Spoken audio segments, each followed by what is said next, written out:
Chicago, winter 1933. The Great Depression had settled over the South Side like a fog that wouldn't lift. The Carter family lived in a two-room apartment above a grocery store on 43rd Street. In the heart of what white Chicago called the Black Belt, that narrow strip of the city where restrictive covenants and racial violence confined nearly 300,000 African Americans to an area designed for perhaps a third that number. The apartment was cold in winter, stifling in summer, always too small. But Ruth Carter kept it immaculate.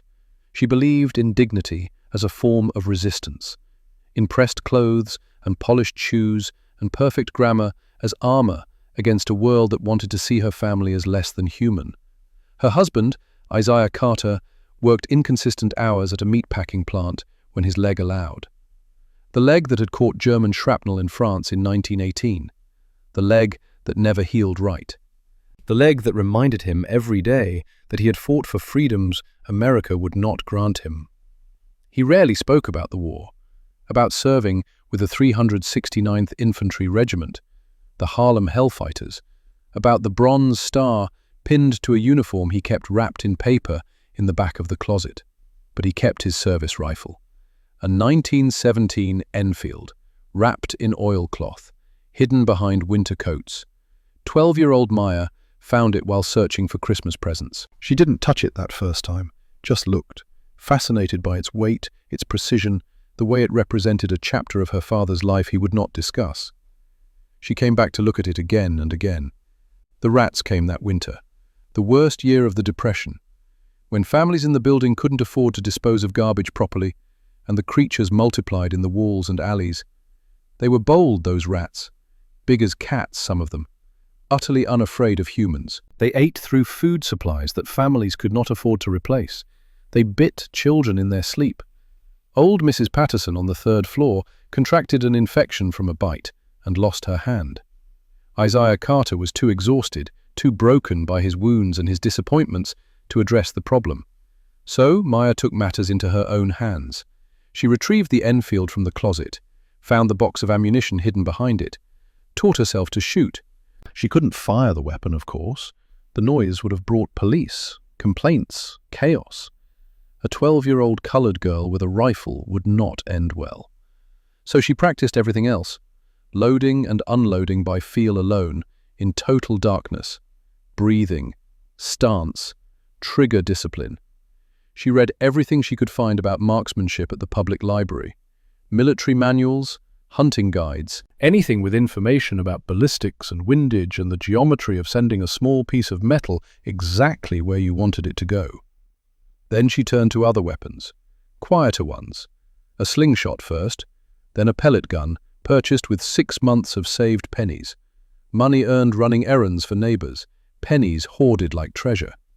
She practiced in the alley behind the building, in the grey hours before dawn, when she could see well enough to aim, but the neighborhood was still asleep. The rats became her targets. They were quick, unpredictable. They required precision. They did not give second chances. If you missed, they disappeared into the walls. If you wounded one, it screamed and brought the others. You had to make the first shot count. 1 shot, 1 kill. By the time Maya was 14, she was the most accurate shooter on the south side of Chicago. Nobody knew it except the rats and her own quiet satisfaction. By 16, she could put a pellet through a bottle cap at 30 meters. She had rid her building so thoroughly of vermin that neighbors started asking Isaiah what his secret was. He discovered what his daughter had been doing on an April morning in 1937. He woke early with his leg aching, walked to the kitchen for water. Through the window, he saw Maya in the alley below, utterly still, utterly focused, the pellet gun raised and ready. He watched her wait, watched her breathe, watched the patience that most soldiers never learned even after years of training. A rat emerged from behind a trash can, moving fast, erratic. Maya did not rush. She waited for the moment, the one perfect moment when the target paused, when all the variables aligned. She took the shot. The rat dropped mid-stride, instant death. Isaiah never mentioned what he saw. But that evening, He took the Enfield from the closet, sat down at the kitchen table, began to teach his daughter everything he knew about shooting, the principles of trajectory, the mathematics of distance, how to read wind by watching grass and leaves and the flight of birds, how to wait, sometimes for hours, for the right moment, the only moment, and most importantly, how to remain calm when everything depended on a single, irreversible action. Father and daughter sat at that kitchen table 2 or 3 evenings a week for the next 2 years, the rifle between them, speaking a language of angles and adjustments that Ruth Carter did not understand but recognized as something precious. A bridge between her husband's broken past and her daughter's uncertain future. Isaiah never explained why he was teaching her these things. Perhaps he sensed even then that another war was coming. Perhaps he simply needed to pass on the one thing the country had given him that still felt wholly his own. Perhaps he saw in his daughter's patience and precision a gift that deserved to be cultivated. On a spring evening in 1939, as Maya cleaned the Enfield after practice, Isaiah spoke words he had never said before. "War's coming, baby girl, I can feel it. Same way I felt it in 17. Maya looked up from the rifle. Her father's face was serious, sad. "When it comes," he said quietly, "you'll need this more than I did." Maya was 18 years old, working as a secretary at a black-owned insurance company on South Parkway.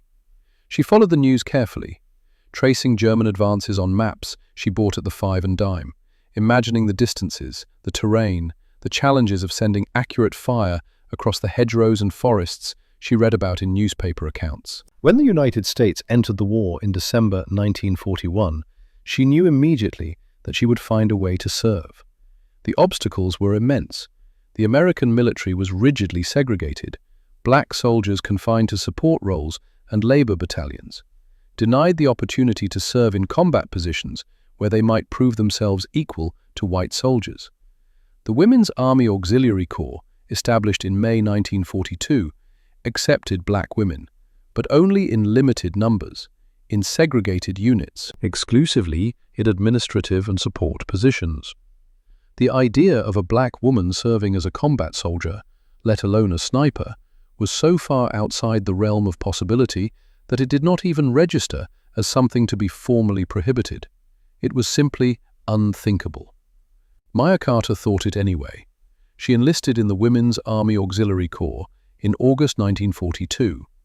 2 weeks after the first class of black women was accepted, she was assigned to a segregated unit at Fort Des Moines, Iowa, where she trained as a typist and file clerk. She excelled at the work. She had always been organized and precise, but she made sure to also excel at everything physical. She was the fastest runner in her unit. She scored highest on every fitness assessment. When a training sergeant organized informal marksmanship practice for interested personnel, she attended every session, careful to perform well, but not so well as to draw excessive attention. She was drawing attention anyway. Her unit commander, Captain Virginia Bennett, was a 42-year-old former schoolteacher from Alabama. She had joined the Corps with modest expectations and found herself constantly surprised by the quality of the women under her command. She noticed Maya Carter immediately, noticed her discipline, her intelligence, the way other women in the unit naturally looked to her for guidance. During a routine inspection in October 1942, Captain Bennett asked Maya what she hoped to do in the military. Maya considered lying, considered saying something safe about wanting to serve her country in whatever capacity was needed, about being grateful for the opportunity, about not expecting anything beyond what was offered. But something in Captain Bennett's eyes made her tell the truth. A directness, a genuine curiosity. "I want to be a sniper, Ma'am." The words hung in the air between them. Captain Bennett was quiet for a long moment. Then she said that what Maya wanted was impossible. The military would never allow it. Society would never accept it. The very idea would be seen as absurd, offensive, dangerous to the established order. "I understand, Ma'am." "Do you?" "Yes, Ma'am.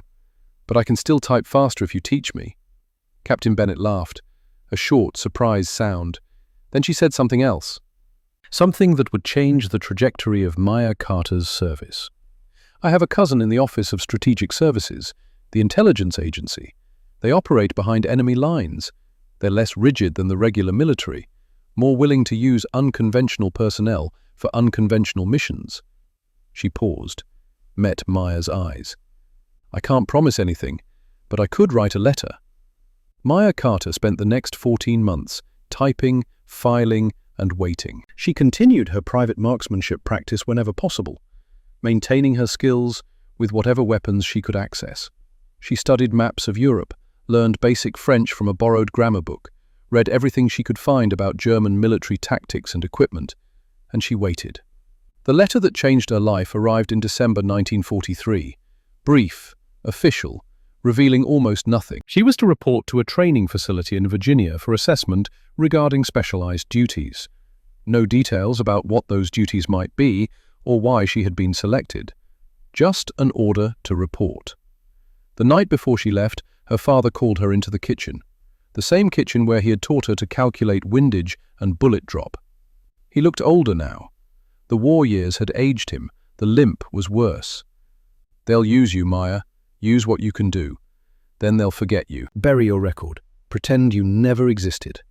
He reached across the table, took her hand, just like they did to me and every other colored soldier who ever wore this country's uniform. Maya nodded. She knew this already, had accepted it as the price of what she wanted to do. But you're still going to go, Isaiah said. It wasn't a question. Yes, sir. You know why? Because it's what we do. Isaiah Carter squeezed his daughter's hand. In his eyes, she saw pride mixed with sorrow, the burden of understanding what she was choosing, what it would cost her.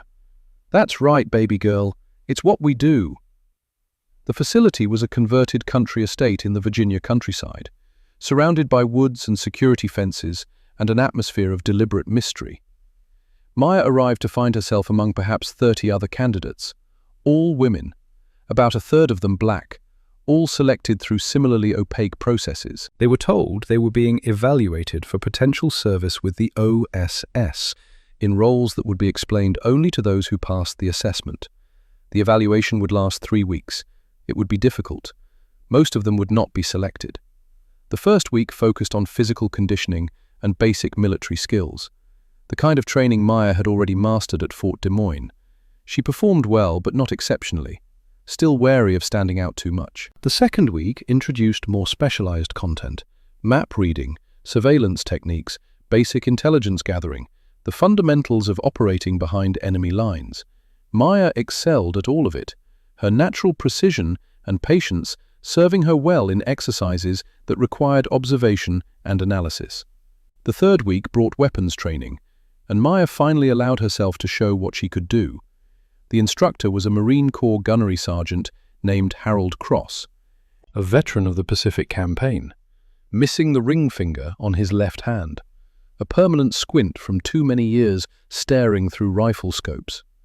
He taught the candidates to shoot the way he had been taught, through repetition, discipline, endless correction. He was methodical, demanding, completely uninterested in his students' backgrounds or personal stories. He cared only about results.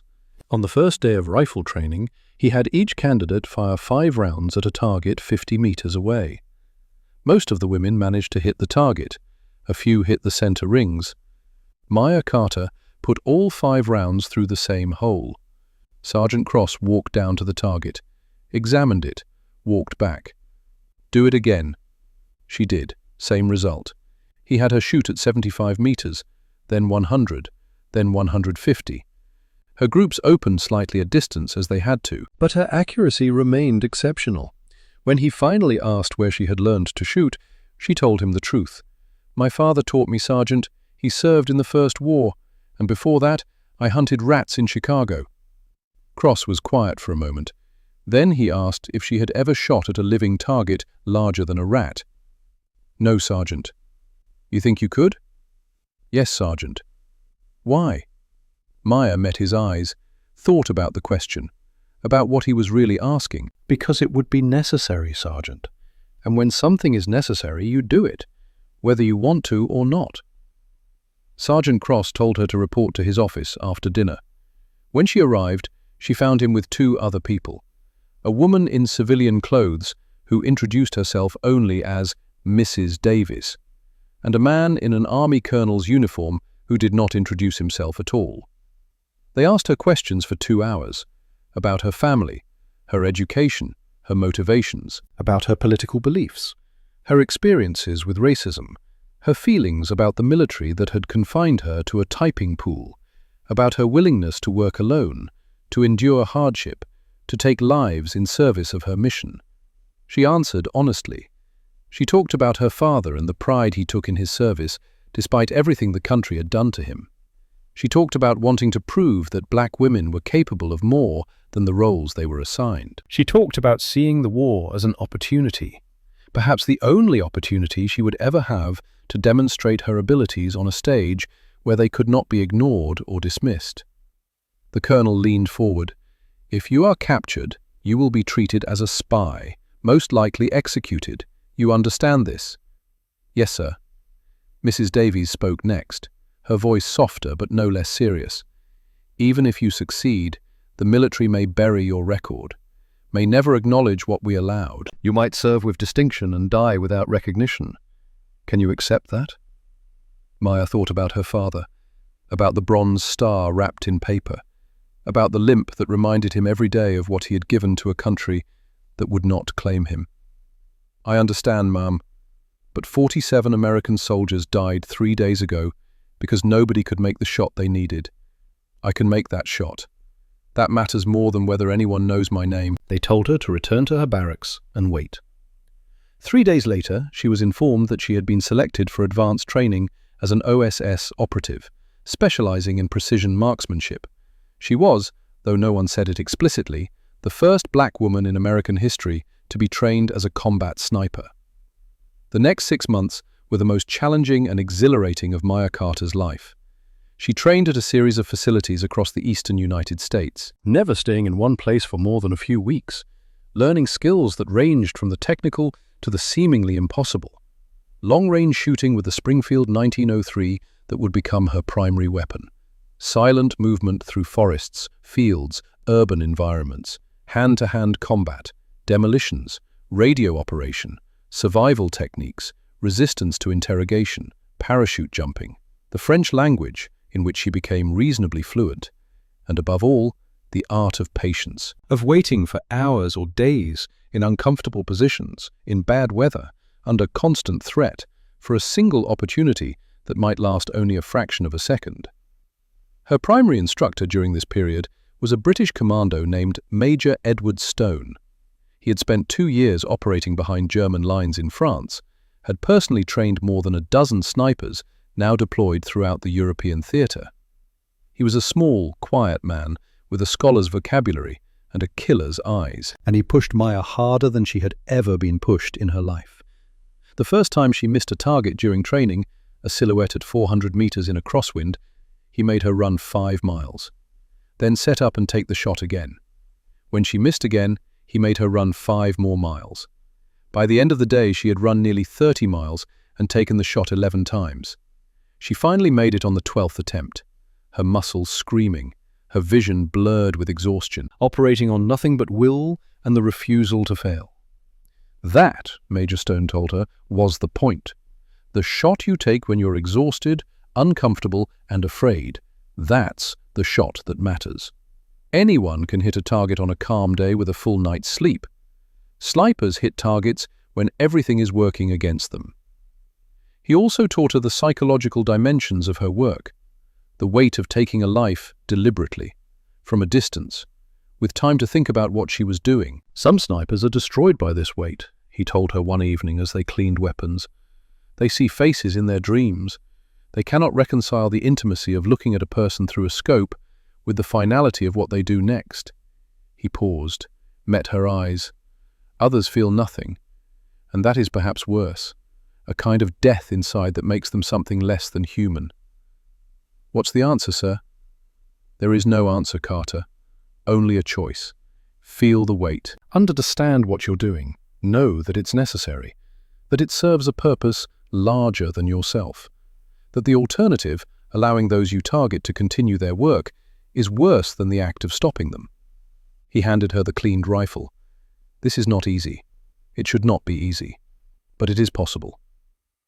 Maya thought about those words during the long nights in her barracks bunk, thought about the faces of the men she would target through her scope, men with families perhaps, with hopes and fears and reasons for what they did. She thought about whether she could do what was being asked of her. She decided that she could, because the alternative was to accept that her life would be defined by limitations others placed on her. Because somewhere in France, American soldiers were being cut down by German machine guns, and she had the ability to stop it, because her father had served. And now, it was her turn. In May 1944, Maya Carter was deployed to England as part of a team of OSS operatives preparing for the invasion of France. She was given the rank of corporal, assigned to a unit that existed only on paper, told that she would be inserted into France shortly after the initial landings to conduct targeted operations against high-value German positions. Her specific assignments would be determined based on battlefield conditions and the needs of advancing American forces. The team she joined consisted of 4 other operatives. Garrett Pierce, 28, a demolitions expert from Ohio who had been a mining engineer before the war. Quiet, precise, the kind of man who measured twice and cut once. Rosemary Walsh, 25, a radio operator from Boston with a sharp Irish accent and 4 languages spoken fluently: English, French, German, Italian. She had a gift for voices, for hearing patterns in static that others missed. Frank Novak, 30, a Czech-American who had been a Chicago police officer, specialized in close-quarters combat and urban operations. Had seen enough street violence to understand that survival often came down to who acted first.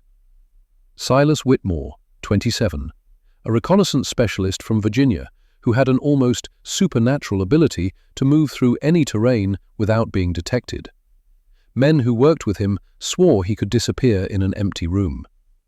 They were a strange group, brought together not by shared background or natural affinity, but by complementary skills and a willingness to operate outside normal military structures. They trained together for 3 weeks in the English countryside, learning to function as a unit, to anticipate each other's movements, to communicate through gestures and glances when silence was essential. Maya was the only sniper, the only black person, one of only 2 women. She waited for resentment, for challenges to her presence, for the resistance she had encountered throughout her life. It did not come. On the second day of training, Garrett Pierce asked her one question. "Can you hit a target at 200 meters?"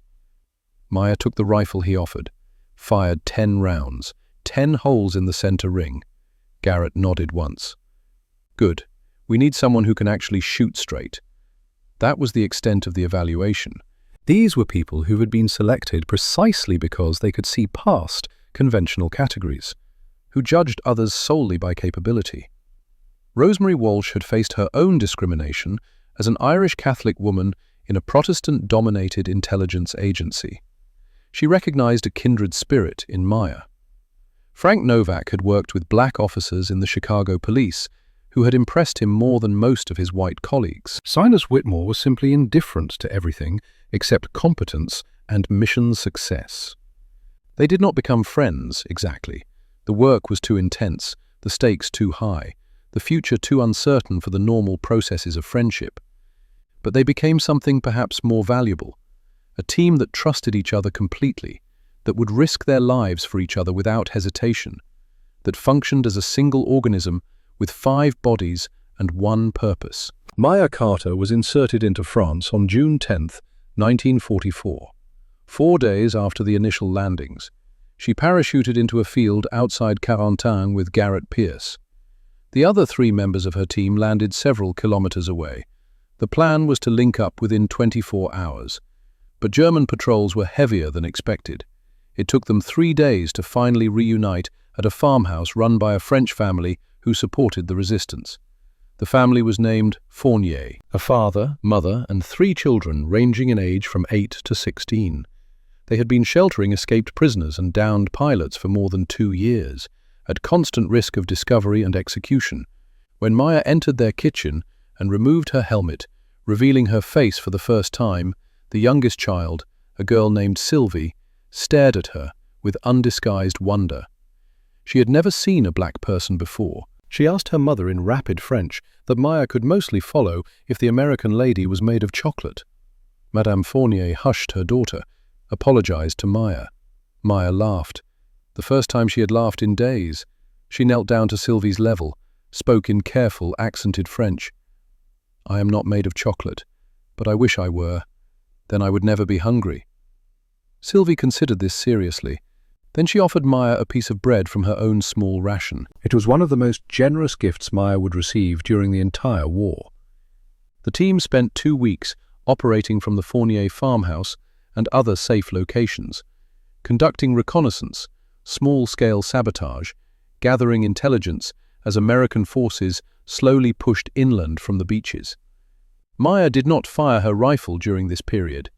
The missions did not call for her particular skills, but she was learning the terrain, the German positions, the patterns of movement and reinforcement that would inform her work when the time came. That time came on August 12, 1944, when the team received orders to investigate a German position blocking the American advance towards Saint-Lô, a position that had already claimed 47 American lives in 72 hours. A position that would test everything Maya Carter had learned, every skill her father had taught her at that kitchen table, every lesson Major Stone had drilled into her through exhaustion and pain. A position defended by an 18-year-old German prodigy named Klaus Zimmermann. What happened next would save 300 American lives and haunt Maya Carter for the next 50 years.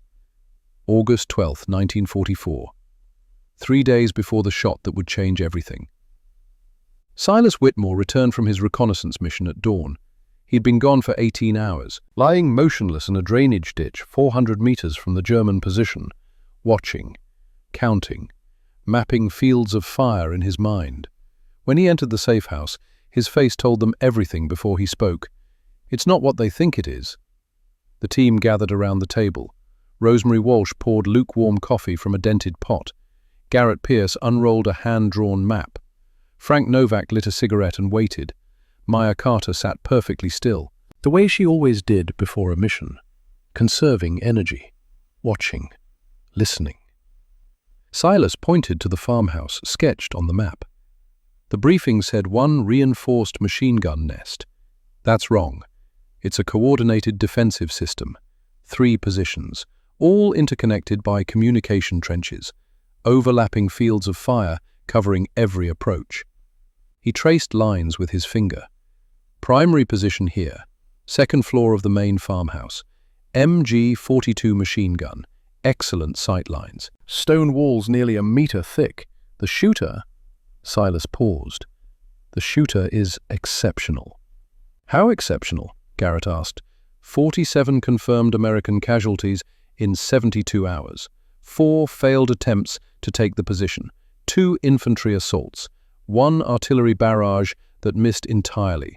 1 tank disabled at 600 meters before it could get within effective range.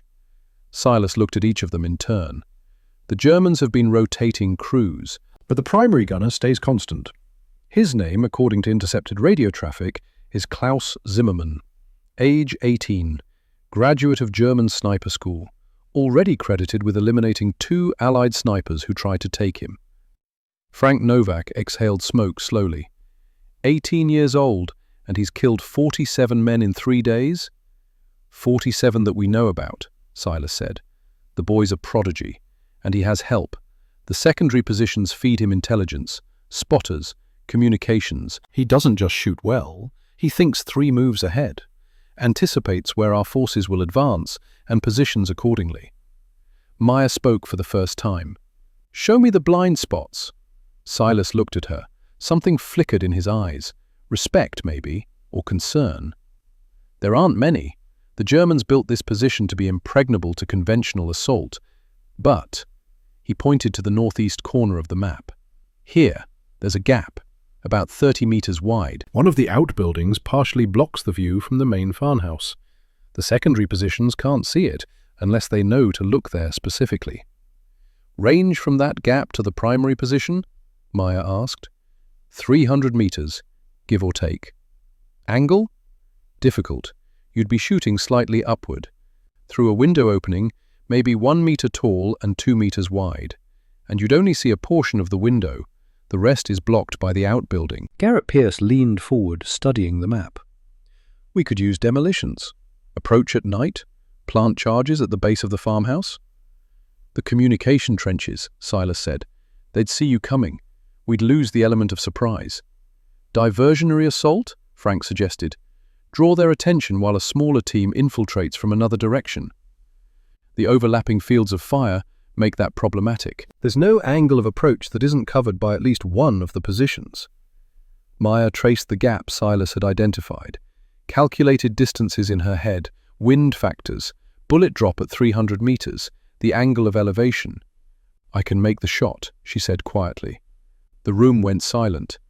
Rosemary Walsh set down her coffee cup. Garrett stopped studying the map. Even Frank, who had seen enough combat to be unshakable, looked at Maya with new intensity. It's not an easy shot, Silas said carefully. No, but it's possible. You'd have to wait for the target to move into your limited field of view. You'd have one chance, maybe less than a second, to acquire, aim, and fire. If you miss... I won't miss. If you miss, Silas continued, your muzzle flash reveals your position. The secondary guns will have you zeroed in within seconds. You'd be cut down before you could displace. Maya met his eyes. Then I won't miss. Garrett Pierce asked the question that mattered. What are the odds you can make this shot, Maya? She considered lying, considered inflating her confidence to make them feel better. But these were people who deserved truth. I don't know, she said. It depends on factors I can't predict until I'm in position. The light, the wind, the exact position of the target when he moves into my sight picture. She paused. But I've spent 10 years learning to make impossible shots. I spent 4 years putting pellets through bottle caps at 30 meters. I spent 2 years learning from my father and 6 months learning from Major Stone. Every shot I've ever taken has prepared me for this one. She looked around the table at each of them. And if I don't take it, how many more Americans die tomorrow? How many the day after that? No one answered. They knew she was right. Captain Morrison arrived that afternoon to review the plan. He listened to Silas's reconnaissance report, studied the map, asked technical questions about sight lines and firing positions. Then he turned to Maya. You understand what you're proposing? Yes, sir. You're valuable, Corporal Carter. Your skills will be needed for future operations. Sacrificing yourself for a single position, however troublesome, might not be the wisest use of resources. He didn't mention her race or gender. He didn't need to. The implication was clear. Was she sure she wanted to risk her life for a country that did not fully accept her? Maya had been asked variations of this question her entire life, by teachers who suggested she aim lower, by recruiters who told her to be realistic, by a world that wanted her to know her place. She gave Captain Morrison the same answer she always gave. Those 47 dead soldiers were Americans, sir. My countrymen. Their lives matter regardless of how this country treats me. I have the skills for this mission. If I don't use them, I have to live with knowing I could have acted and chose not to. Morrison nodded slowly. The operation is approved. You'll insert tomorrow night. The next 24 hours were the longest of Maya Carter's life. She prepared her equipment with obsessive care, cleaned her Springfield until it gleamed, checked and rechecked her ammunition, each round inspected for defects, each one loaded into magazines with precise attention. She studied Silas's sketches until she could see the position with her eyes closed, calculated angles and distances and wind effects, ran through the shot sequence in her mind hundreds of times, and she thought about what she was about to do, not the shot itself, which she had practiced thousands of times, but the finality of it, the life she would end. Major Stone had prepared her for this moment, had told her to feel the weight, but carry it anyway. She felt it now, felt the heaviness of what she was about to do, the knowledge that a man she had never met would die because of her action, that his family would grieve, that his story would end. She did not try to push this feeling away. She held it, examined it, accepted it, and then she set it aside and focused on her mission. That evening she wrote a letter to her parents, told them she loved them, thanked them for everything they had taught her, asked them to understand that what she was doing was necessary. She folded the letter and put it in her pocket. She would not send it, but writing it helped. At midnight, she tried to sleep, failed, lay in her bunk staring at the ceiling, thinking about her father's words. It's what we do. August 15th, 1944, 0300 hours. The team inserted under cover of darkness, moving in single file through hedgerows and fields, 5 meters apart, hand signals only, stopping every few minutes to listen for patrols. The night was warm and humid, the air thick with the smell of vegetation and distant smoke. Artillery rumbled somewhere to the east, a constant background thunder that had become so familiar it barely registered. Rosemary Walsh remained at the safe house to monitor radio communications. The other four moved toward the German position, like ghosts.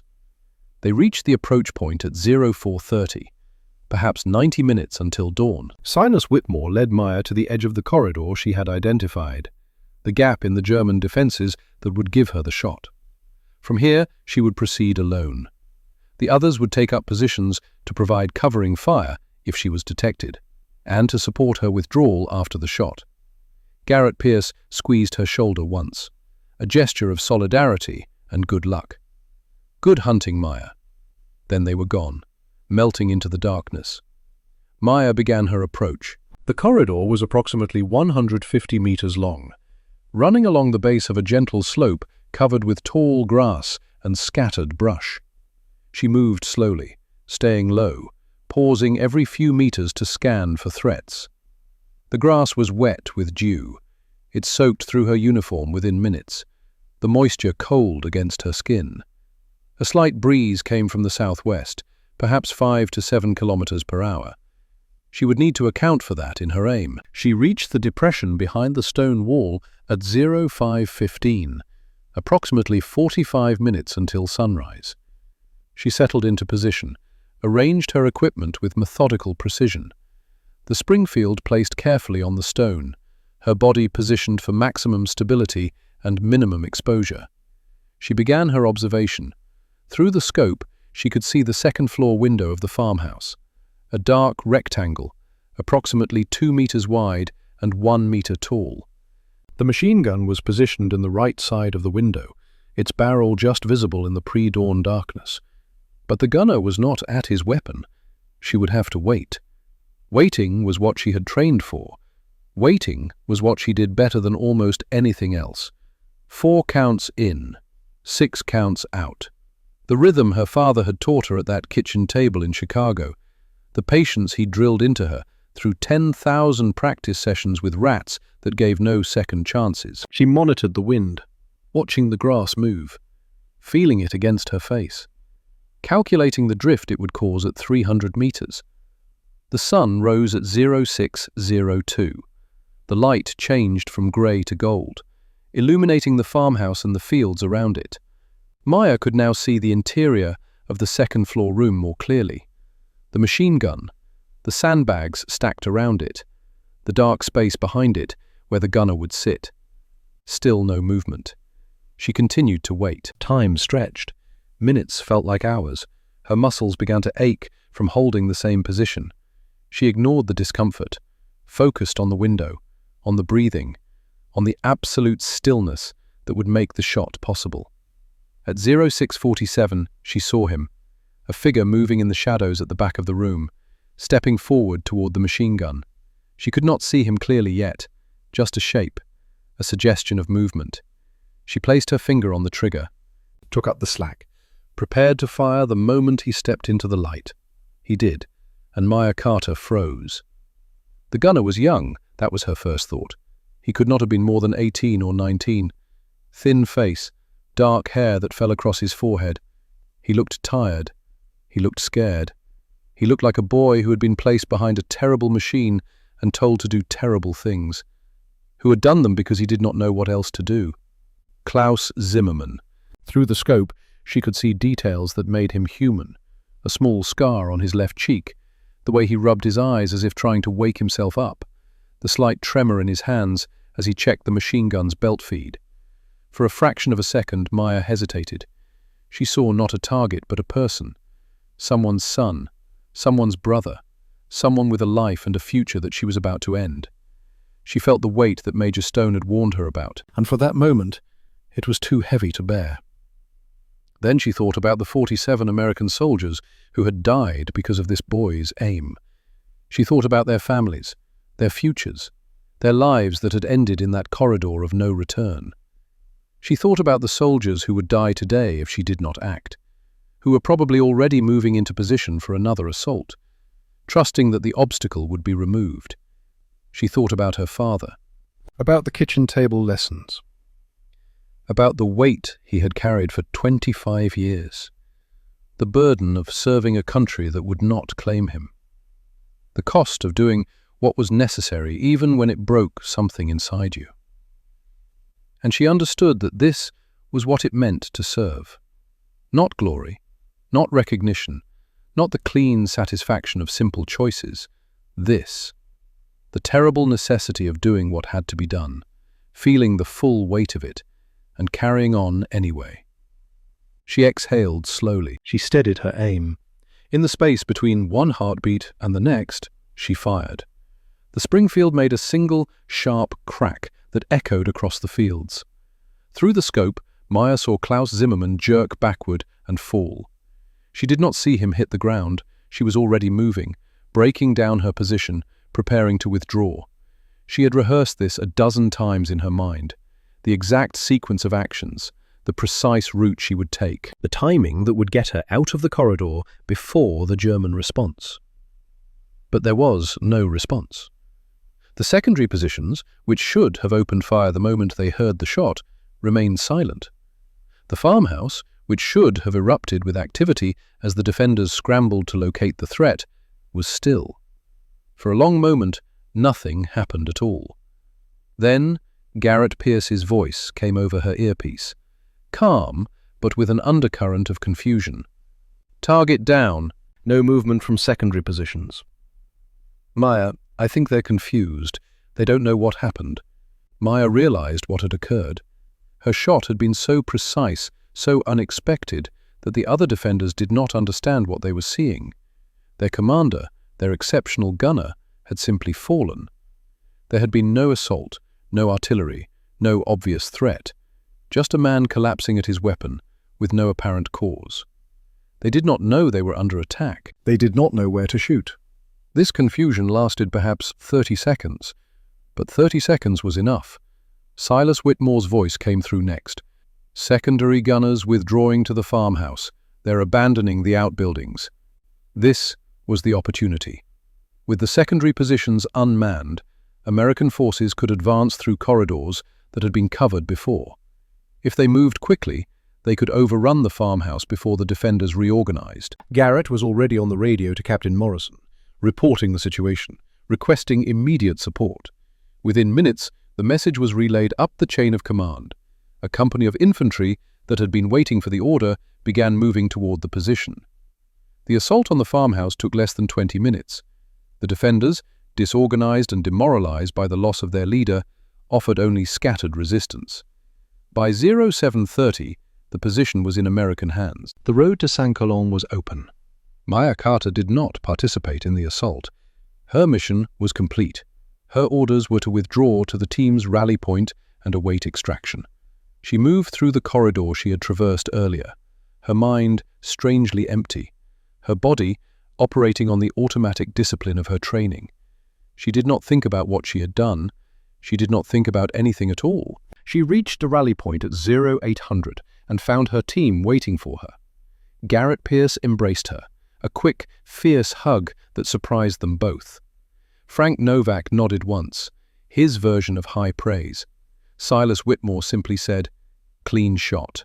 Rosemary Walsh was monitoring radio traffic.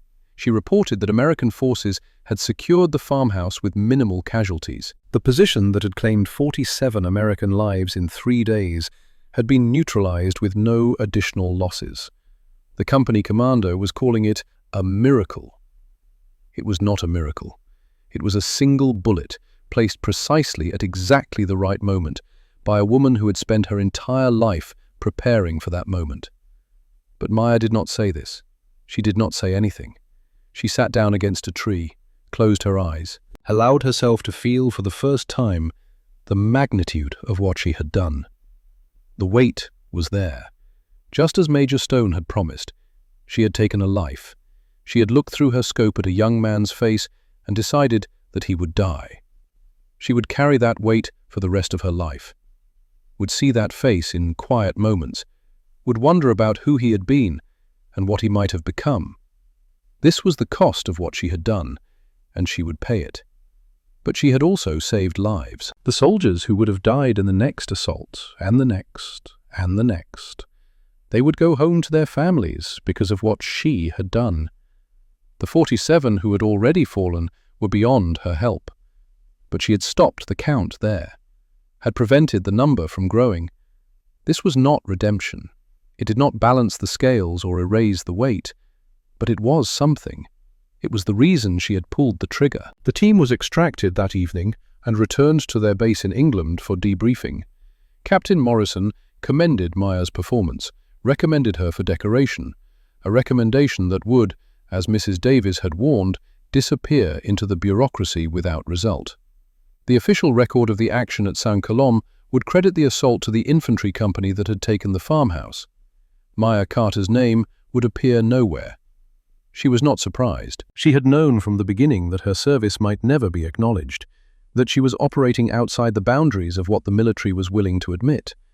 She had accepted this condition when she took the assignment, and she found now, in the moment, that it mattered less than she had expected.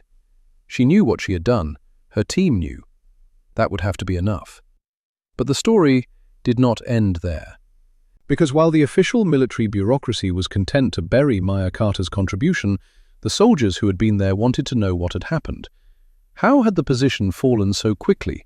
Why had the legendary gunner suddenly dropped at his weapon? Who had taken the shot that opened the road to Saint-Colomb? Rumors spread through the ranks, as rumors do. A sniper, some said, an OSS operative, a woman, according to others, one of those secret agents who did things the regular military could not. And a black woman, whispered a few who had heard something from someone who had seen something. A black woman sniper? Could that be true? Could the military actually have allowed such a thing? The soldiers did not know whether to believe these rumors. They seemed too strange, too far outside the bounds of how the world was supposed to work. But they repeated them anyway. One of these soldiers was Sergeant First Class Robert Holden, a 34-year-old from Georgia who had lost his best friend in the third assault on the Saint-Colomb position. Holden was not a man who questioned the racial order of the military or society. He had grown up in the segregated South and accepted its categories as natural and proper.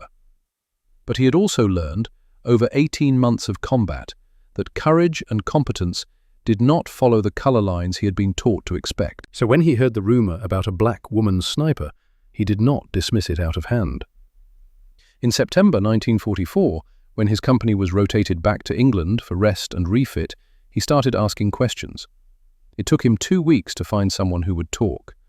An OSS officer, 3 drinks into an evening at a London pub, confirmed that the rumors were true, that a Negro woman named Carter had indeed taken the shot at Saint-Colomb, that she was one of the best marksmen the agency had ever trained. The officer would not say more, but he did not need to.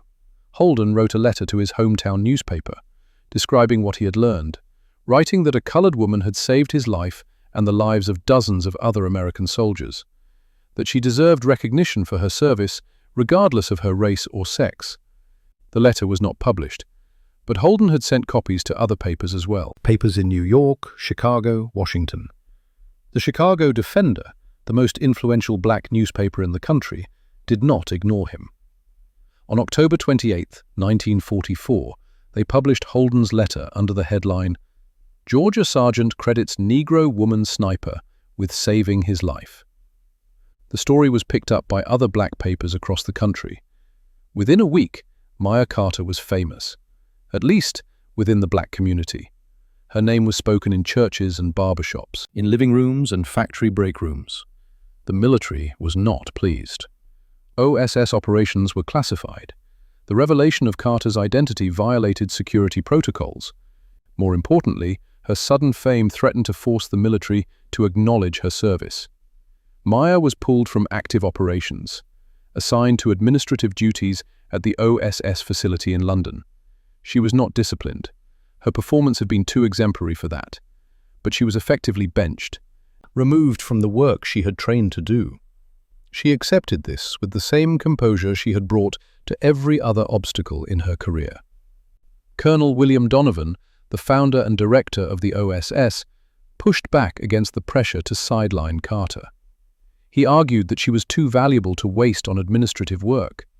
He did not win the argument entirely, but he won enough of it to get Carter back into training for future operations.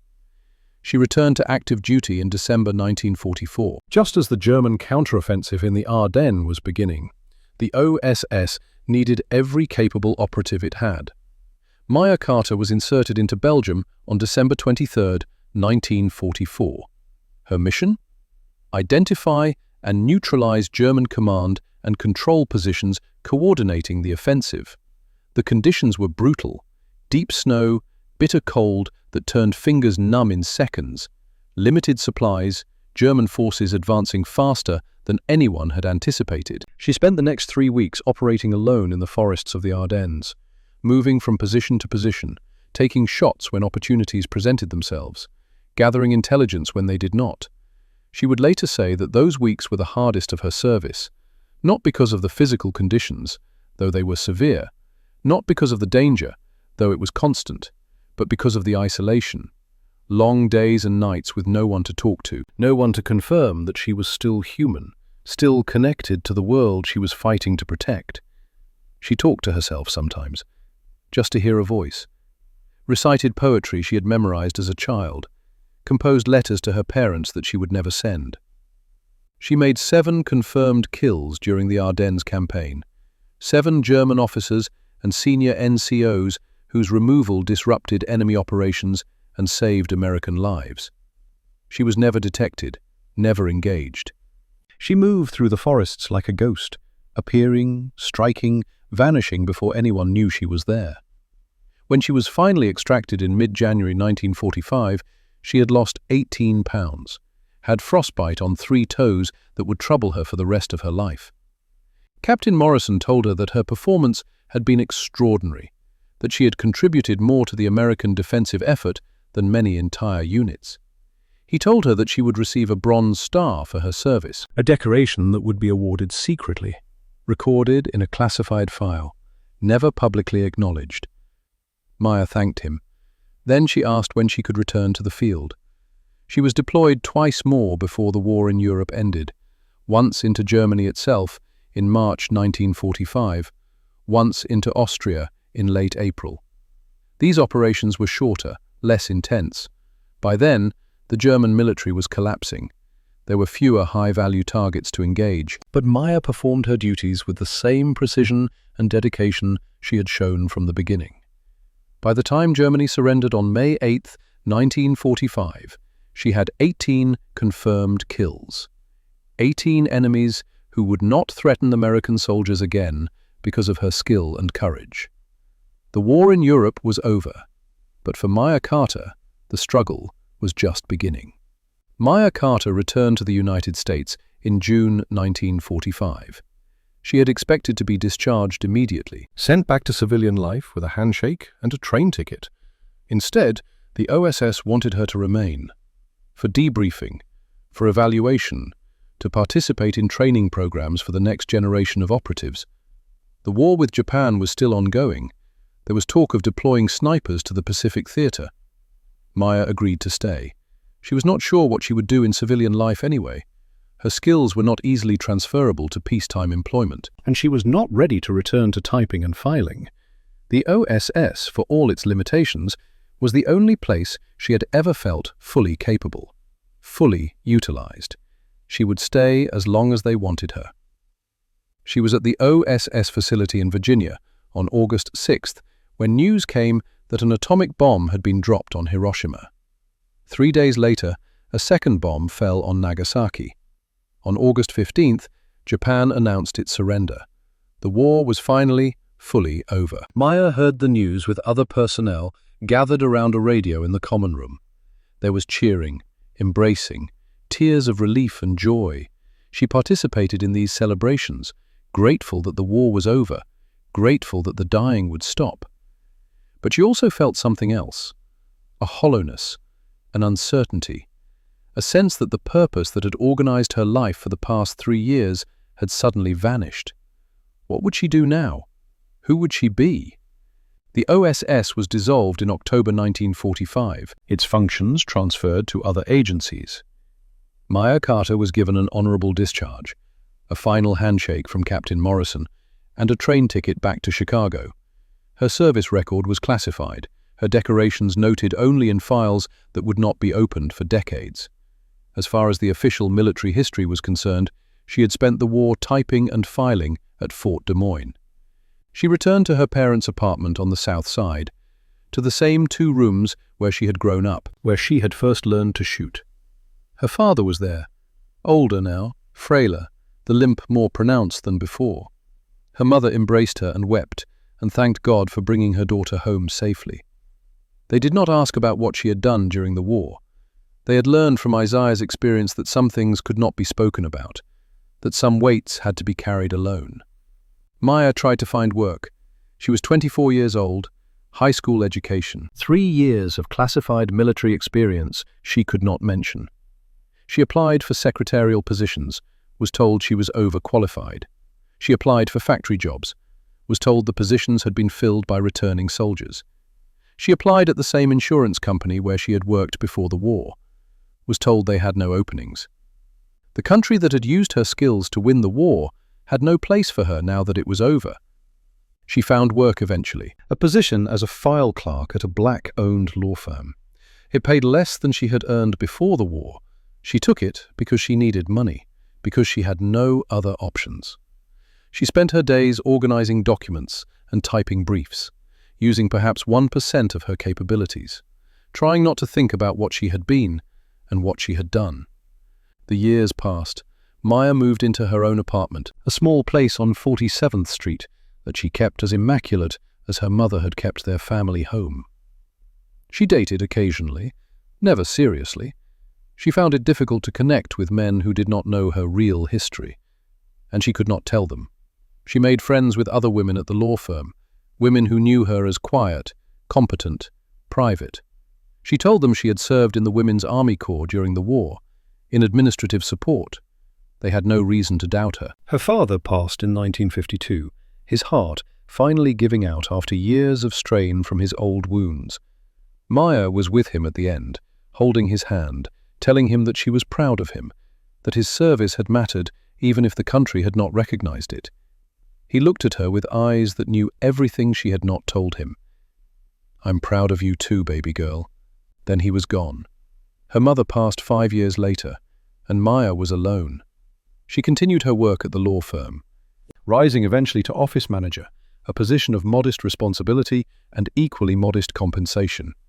She lived quietly, modestly, invisibly, the life that America had prescribed for women like her.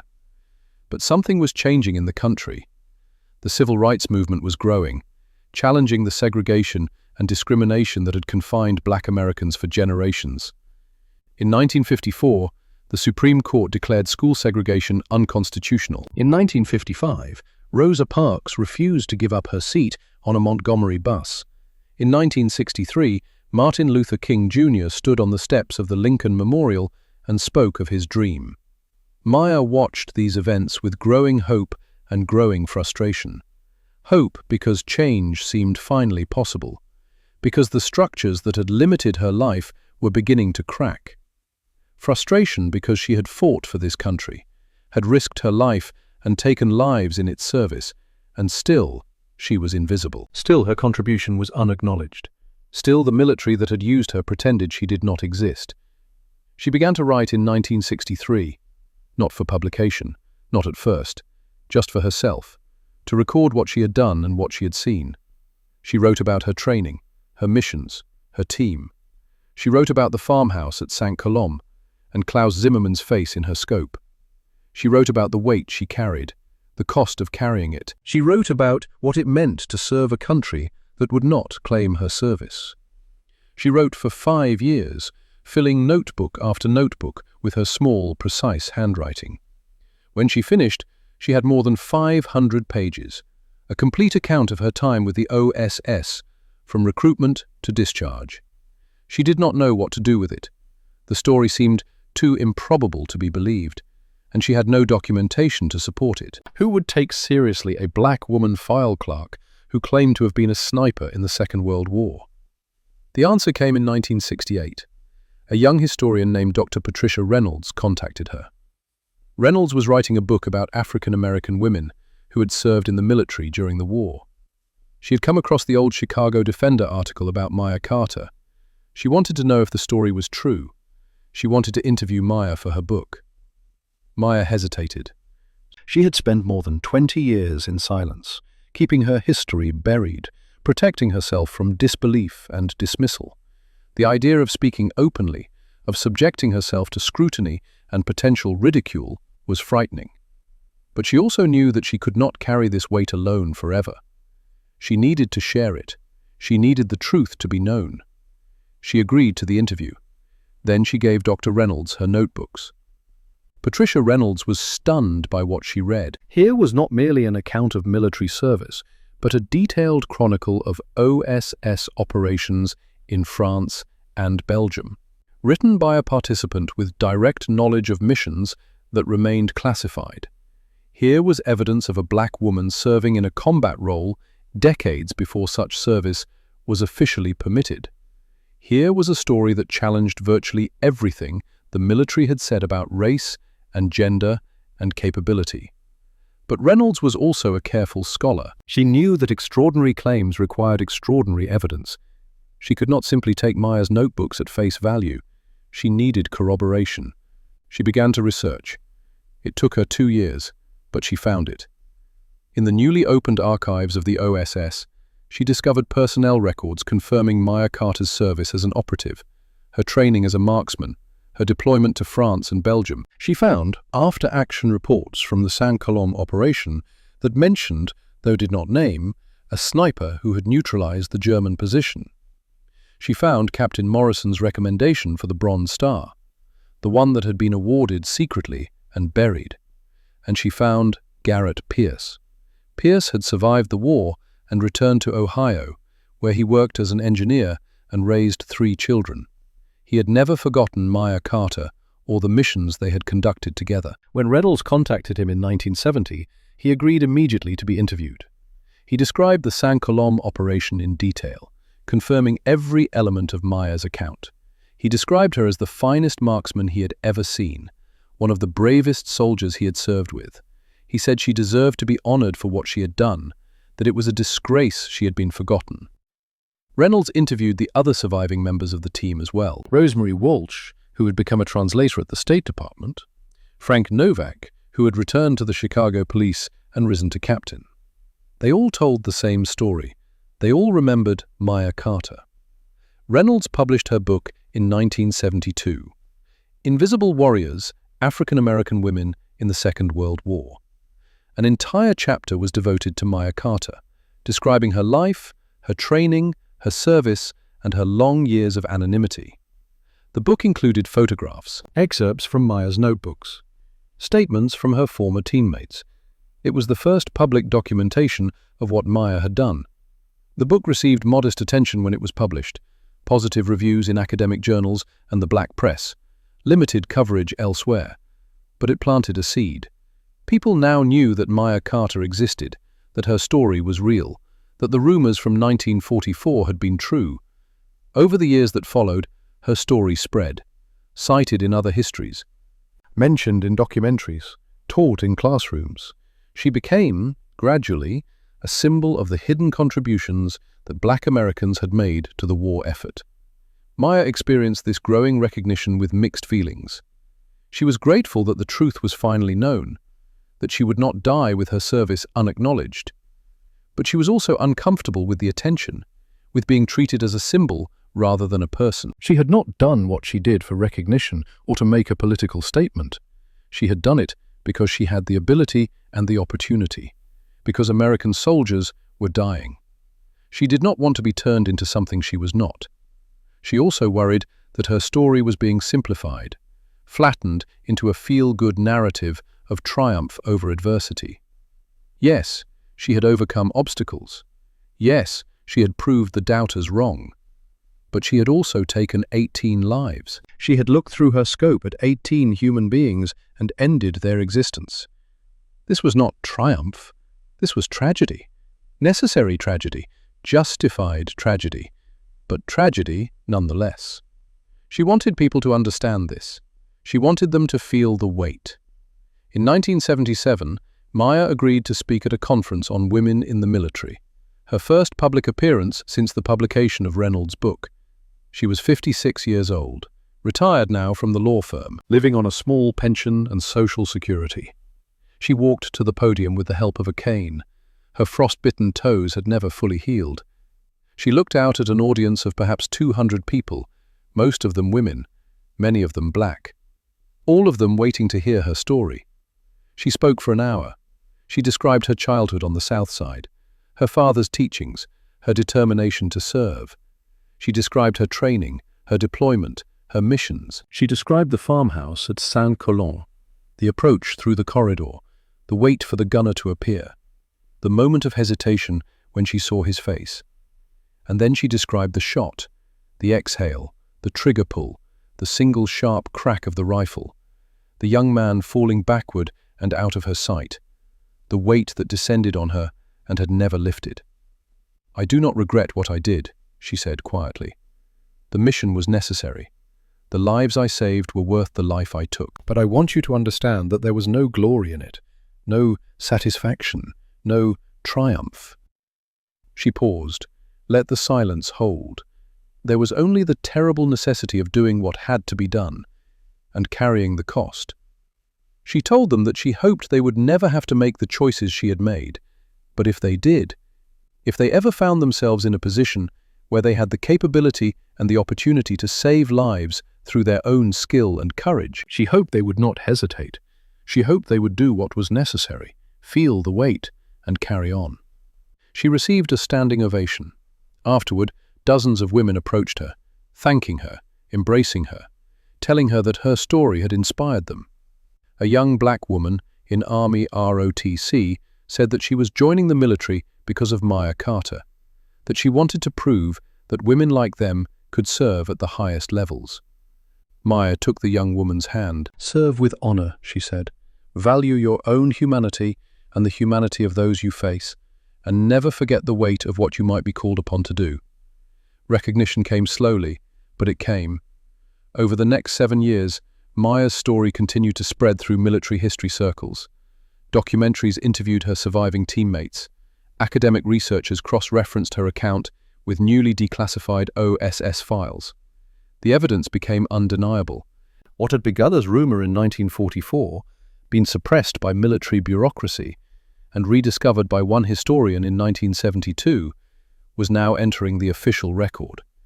In 1984, the Army formally acknowledged Maya Carter's service, releasing portions of her classified record and confirming her role in operations across France, Belgium, Germany, and Austria. 3 years later, the recognition became tangible. In 1987, she was awarded the Distinguished Service Cross, the second highest military decoration for valor. In a ceremony at the Pentagon, attended by her surviving teammates and dozens of officials and historians, the citation described her actions at Saint-Colomb and throughout the European campaign, praising her extraordinary heroism and selfless service in combat operations. She was 66 years old. She walked to the podium with her cane, accepted the medal from the Army Chief of Staff, gave a brief speech thanking her parents, her teammates, and the country that had finally claimed her service. She did not mention the decades of invisibility, the discrimination, the deliberate erasure. She did not need to. Everyone in the room knew. The ceremony was covered by national media, a brief story, perhaps 2 minutes, buried in the middle of the broadcast. But it was enough. Maya Carter was finally, officially, a hero. She lived 5 more years. On October 15, 1992, she died peacefully in her apartment, surrounded by photographs of her parents and her team and the life she had built from silence and service. She was buried in Arlington National Cemetery with full military honors. A black woman who had served before black people were permitted to serve. A sniper who had operated before women were allowed anywhere near combat. The headstone gave her name, her rank, and her dates of birth and death. Beneath that, a single word: marksman. Garrett Pierce attended the funeral. He was 76 himself, frail and white-haired, using a wheelchair now. He sat in the front row during the service, listening as speaker after speaker praised Maya Carter's courage, her skill, her contribution to the war effort and to the cause of equality. When the service was over, he remained in his chair, looking at the flag-draped coffin. A reporter approached him, asked what he remembered most about Maya Carter. Garrett was quiet for a long moment. When he spoke, his voice was steady but soft. "I remember waiting at the rally point after Saint-Colomb, not knowing if she would make it back." He paused, seemed to be seeing something far away. "I remember the relief when she appeared, moving through the trees with that smooth, silent walk she had. I remember looking at her face and seeing the weight she was already carrying, the knowledge of what she had done." Another pause, and I remember thinking that I had never seen anyone so capable and so human at the same time. He looked up at the reporter. "She was the bravest person I ever knew. Not because she was fearless, she was afraid, but she did what was necessary anyway. She felt the cost and paid it anyway. She carried the weight and never let it crush her." His eyes returned to the coffin. That's what courage is, not the absence of fear, the decision to act in spite of it. The reporter thanked him and moved on. Garrett remained where he was, looking at the coffin, thinking about August 1944, about a shot that had traveled 300 meters and changed everything. Thinking about a young woman from Chicago who had seen what no one else could see, and had done what no one else could do. The wind stirred the flags around the graveside. Somewhere in the distance, a bugle played taps. Garrett Pierce closed his eyes, let the memories wash over him. The fear, the chaos, the strange beauty of doing something impossible with people he trusted completely. The morning after Saint-Colomb, when they had learned what Maya's shot had accomplished, the embraces, the tears, the overwhelming gratitude. He opened his eyes, looked at the coffin one last time. Then he nodded once, a soldier's farewell, and let his family wheel him away. Maya Carter's story did not end with her death.